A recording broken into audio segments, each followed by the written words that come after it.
আসসালামু আলাইকুম। আমি এখানে চিকেন জালি কাবাব বানাচ্ছিলাম। ভাবলাম আপনাদের সাথে একটু শেয়ার করি। চিকেন জালি কাবাবের জন্য এখানে আমি চিকেন কিমা নিয়ে নিয়েছি। এটা আমি বাসায় করে নিয়েছি। এরপর আদা রসুন বাটা, ধনিয়া, জিরা, মরিচ গুঁড়ো, জয়ফল জয়ন্তী বাটা, গরম মশলা বাটা দিয়েছি, এখানে লবণ দিয়েছি পরিমাণ মতো।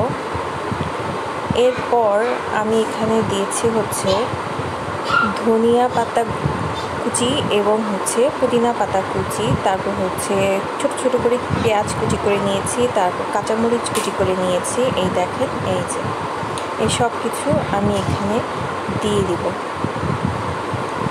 দিয়েছি সয়া সসটা পরিমাণ মতো দিয়ে দিবেন।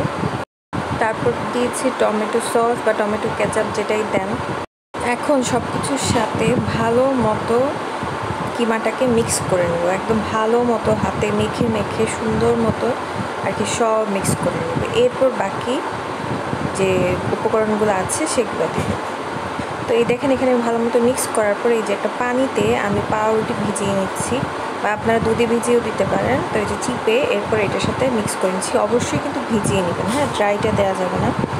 এই যে এরপর আবারও ভালো মতো সব কিছুর সাথে আমি মিক্স করে নিচ্ছি। তো আমার এখানে কিন্তু দুইটা আর কি এরকম পাউরুটি বা বনরুটি, আমি পাউরুটি পাইনি কারণ ঈদের পর তো, যার জন্য পাউরুটি তখন মানে অ্যাভেলেবেল ছিল না ভালো ফ্রেশ। তো আমি এখান থেকে আর কি বনরুটি আনিয়ে দিয়েছিলাম। আপনারা চাইলে পাউরুটি 2 পিস দিয়ে নিতে পারেন।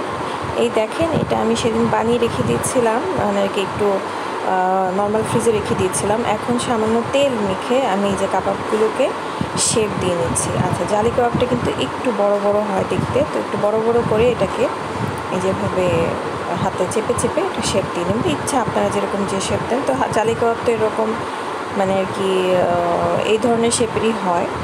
তো এই যে এরপর যেটা করেছি আমি, দেখেন, এটা ডিমে চুবিয়ে নিয়েছি। ডিমে চুবিয়ে এরপর এটাকে ব্রেড ক্রামে আমি যে দিয়ে নিচ্ছি। তো আমি এখানে টোস্ট বিস্কুট গুঁড়ো করে নিয়েছি। এভাবে কিন্তু আপনারা ফ্রোজেনও করতে পারেন, হ্যাঁ, এভাবে আলাদা আলাদা করে রেখে ফ্রোজেন করে কিন্তু পরেও খাওয়া যায়। তো আমি কিন্তু এভাবে ফ্রোজেন করে রেখে দিয়েছিলাম, যখন আর কি বিকালের নাস্তায় চাইলে আপনারা ভেজে খেতে পারেন, বা সকালেও পরোটার সাথেও দিতে পারেন, খারাপ লাগবে না, ভালোই লাগবে। তো কাবাব, তাই না? আবার পোলাওয়ের সাথে তো চলে, পোলাও বিরিয়ানি যেটার সাথেই খান। জালি কাবাব তো অলওয়েজ পারফেক্ট, শুধু খেলেও পারফেক্ট, মানে মজাদার আর কি একটা কাবাব। এই যে এটা কিন্তু আমি ফ্রোজেন করছিলাম। এই যে এভাবে আমি একটার সাথে আলাদা রেখে প্যাকেট দিয়ে আমি ফ্রোজেন করছি। এরপর দেখাচ্ছি যে আমি ভেজে নিয়েছি কী করে। আমি কিন্তু ডুবো তেলে ভাজিনি। আমি বলেছি আগেই যে আমি ডুবো তেলটা একটু অ্যাভয়েড করার চেষ্টা করি, আমার ভালো লাগে না কেন জানি। তো যাই হোক, আমার ভালো একটা ফ্রাই প্যান নেবেন যাতে সুন্দর করে উঠে যায়, বা যেটা আপনাদের তেলের কড়াই থাকে সেটাতে ডুবো তেলে ভেজে নিতে পারেন। এবং এটা অবশ্যই মিডিয়াম টু লো আছে ভাজবেন, হ্যাঁ, অল্প আস্তে আস্তে করে ভাজতে হবে, কারণ এটা তো কাঁচা মাংস, অবশ্যই আস্তে আস্তে করে ভাজবেন। তো আমার এই ফ্রাই প্যানে বেশি তেলের দরকারও নাই। আর 2 নম্বর কথা হচ্ছে, যতটুকুন তেল দিয়েছি অতটুকুনেই হয়ে যাবে। আর এই ফ্রাই প্যানটা অনেক ভালো ছিল, নিউ, যার জন্য এটা এমনিতেই উঠে আসবে। তা আমি অলওয়েজ যে তেলের খাবারগুলো যখন বানাই এই ফ্রাই প্যানটা ইউজ করি, এটা থেকে সুন্দর করে উঠে আসে। তো চেষ্টা করবেন ভালো, যেটা আর কি সুন্দর তেল থাকবে, উঠে আসবে, সেই ধরনের ফ্রাই প্যান ইউজ করবেন। বা তেলের যে আপনাদের লোহার কড়াই থাকে, তো আমার লোহার কড়াই নাই, আমি এভাবেই আর কি করি।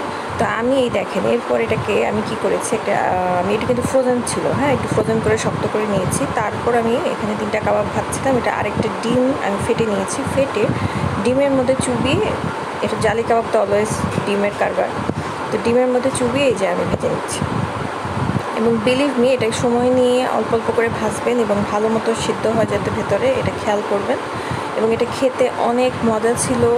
আমার বাবুও খেয়েছে, আমরাও খেয়েছি, এবং আমরা সবাই জানি যে এটা খুবই মজার একটা কাবাব। সুন্দর করে লাল লাল করে ভেজে নেবেন।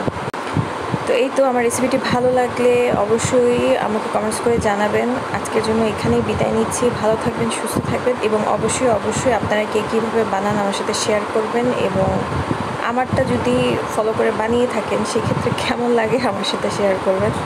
আজকের জন্য এখানেই বিদায় নিচ্ছি। ধন্যবাদ।